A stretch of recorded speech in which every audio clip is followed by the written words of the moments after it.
अस्सलाम वालेकुम my YouTube family. आज हम पाए बना रहे थे, हम बना रहे हैं तो मैंने सोचा कि इसकी रेसिपी आपके साथ शेयर की जाए। ये मैंने बकरे के पाए लिए हैं क्योंकि मोटा गोश्त हम ना होने के बराबर इस्तेमाल करते हैं। ये 8 पाए थे तो मैंने इनको साफ़ कर लिया और बिल्कुल ही चमड़ी उतरवा दी है क्योंकि बालों के खौफ की वजह से और हाइजीन को मद्देनज़र रखते हुए सिर्फ मतलब ये है कि आप इनसे न्यूट्रिशन हासिल करें। तो ये 8 पाए, इनको उबाल आ गया है। तो अब मैं इसके लिए मैंने मसाला जात रखे, ये देखें आप, लहसुन है 4 से 5 जो है, गरम मसाला है, धनिया है, ये पिसे में, आप चाहें तो साबुत भी डाल सकते हैं। और ये सब्ज़ इलायची, दारचीनी, लौंग और 2 मोटी मिर्च। चाहे तो ये मेरी दारचीनी थोड़ी सी बारीक थी, आप लोग साबुत भी 1 से 2 टुकड़े इसके ले सकते हैं। और काली मिर्च अगर पसंद करें तो वो भी 5 से 6 दाने डाल सकते हैं। अब हम इसको डाल देंगे, इसको उबाल आने लग गए तो ये उबाल आ रहा है। ये जो हम सारी कुकिंग आज कर रहे हैं ये अंदाज़न 10 से 12 बंदों के लिए कंफर्टेबली आप बना सकते हैं।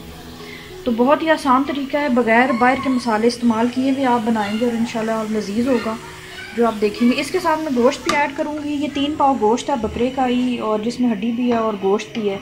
ये हम डालेंगे जब ये पाए 20-1 मिनट अंदाज़न उबल जाएंगे कुकर में, तो उसके बाद हम ये गोश्त ऐड करेंगे। ये दोनों चीज़ें जब, और फिर हम गोश्त को भी 10 मिनट का टाइम लगाएंगे कुकर में, और हम जब कुकर खोलेंगे तो तब मैं आपसे मिलती हूँ कि उसकी क्या हालत है और बाकी मसाला जात कैसे प्रिपेयर करेंगे। जी, पाए की यखनी और गोश्त की यखनी हमने निकाल ली है। अब हमने गोश्त निकाला है और उसको भून रहे हैं। और ये हमने प्याज ब्राउन कर लिया है और एक ग्राइंडर का जग ले लिया, उसमें टमाटर और लहसुन अदरक आप डाल के इन सब चीज़ों को हम इकट्ठा ग्राइंड करेंगे और पेस्ट बना के गोश्त में डाल देंगे। ये डाल के मैं आपको बताती हूँ। जी, तो देखें ये हम जो गोश्त भून रहे थे उसमें हमने ब्राउन हुआ प्याज, टमाटर और लहसुन अदरक का पेस्ट हमने ग्राइंडर में जो ग्राइंड किया था वो डाल दिया। अब हम इसमें शामिल करने लगे हैं नमक। तो हमने ऑलरेडी डाला हुआ था यखनी में, लाल मिर्च, हल्दी और ज़ीरा और सूखा धनिया। ये डाल के हम इसकी अच्छे से बुनाई करेंगे कि इसकी तरी बाहर आ जाए और इसकी जो खुशबू वगैरह है वो मसाले की निकल आए और इसमें से गोश्त की जो थोड़ी सी एक होती है ना नमक सी, वो ख़त्म हो जाए। तो हम इसको भूनते हैं और फिर आपको बताते हैं कि पानी किस वक्त में डालना है। जी, अब आप देख सकते हैं कि कैसे हमने पाए और गोश्त की बुनाई कर दिया है कि सारी में खुशबू भी दी है।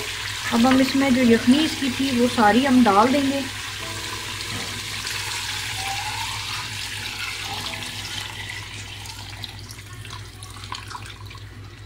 और ये मसाले भी चुन के हम इसमें ऐड कर देंगे। अगर आप डालना चाहते हैं तो डाल दें, अगर नहीं डालना चाहते तो ना डालें। अब इस मसाले को हम अच्छे से और यखनी को यकजान होने देंगे और पकने देंगे।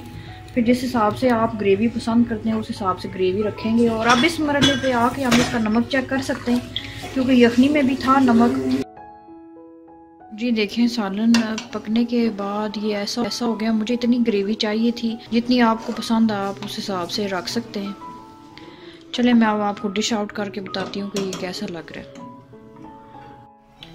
जी, अब आप देख सकते हैं कि मज़ेदार से पाए और बकरे का गोश्त हमने दोनों जो है वो तैयार कर लिए। सारे घरेलू इंग्रेडिएंट्स हैं जो आपको बड़ी आसानी से अपने किचन में मिल सकते हैं। मैंने कुछ भी स्पेशल नहीं डाला। जिनके छोटे बच्चे नहीं और वो खाने वाले नहीं हैं वो एंड में सब्ज़ मिर्चें भी डाल सकते हैं और अदरक भी डाल सकते हैं, और जो ज़्यादा स्पाइस पसंद करते हैं वो काली मिर्च भी डाल सकते हैं। तो ये थी हमारी वीडियो में, लाइक कीजिएगा और शेयर सब्सक्राइब कीजिएगा। नई वीडियोज़ के साथ आपके साथ आते रहेंगे इंशाअल्लाह। अल्लाह हाफ़िज़।